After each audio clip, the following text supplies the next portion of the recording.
আসসালামু আলাইকুম গাইস, আপনারা দেখতে পাচ্ছেন আমি গ্রামের বাড়িতে কিভাবে মাটির চুলায় সহজেই পায়েস রান্না করা যায়। দেখেন, চুলায় দুধটা বসিয়ে দিয়েছি, সুন্দর করে উতলাচ্ছে।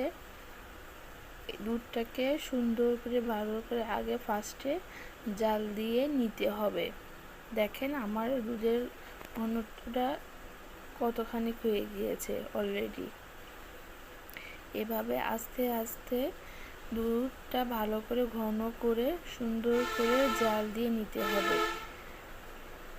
মাটির চুলায় কিভাবে পায়েস রান্না করতে হয় এটা সহজেই আমি আপনাদেরকে বুঝিয়ে দিব। এই দেখেন আমার দুধের ঘনত্বটা কিভাবে হয়ে গিয়েছে, কত সুন্দর গাঢ় হয়ে গিয়েছে।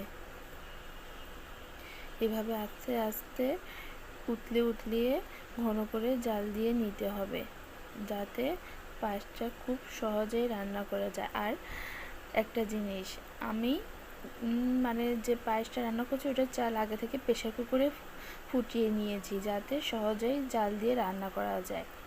এই দেখেন কিভাবে ঘন হয়ে আসছে দুধটা। আগে সুন্দর করে ঘন করে জাল দিয়ে নিলে পরে পায়েসটা এমনিতেই সুন্দর হবে।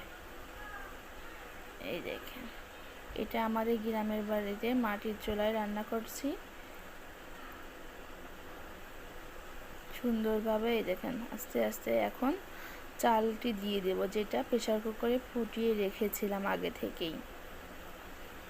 এই দেখেন এখন আস্তে আস্তে করে দিয়ে নেড়ে দিব, যাতে দলা না হয়ে যায়। এভাবে আস্তে আস্তে নেড়ে নেব, অল্প অল্প করে দিয়ে। একবারে দেওয়া যাবে না, একবারে দিলে দলা পেকে যাবে।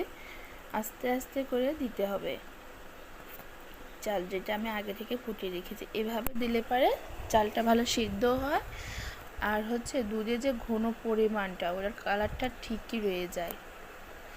দুধটা ভালো করে জাল দিয়ে নিলে পরে একটা দইয়ের মতো একটা ফ্লেভার চলে আসবে, রাজকীয় ভাব চলে আসবে। এভাবে আস্তে আস্তে করে নেড়ে নিতে হবে, যাতে পায়েসটা দলা পেকে না যায় সেদিকে খেয়াল রাখতে হবে।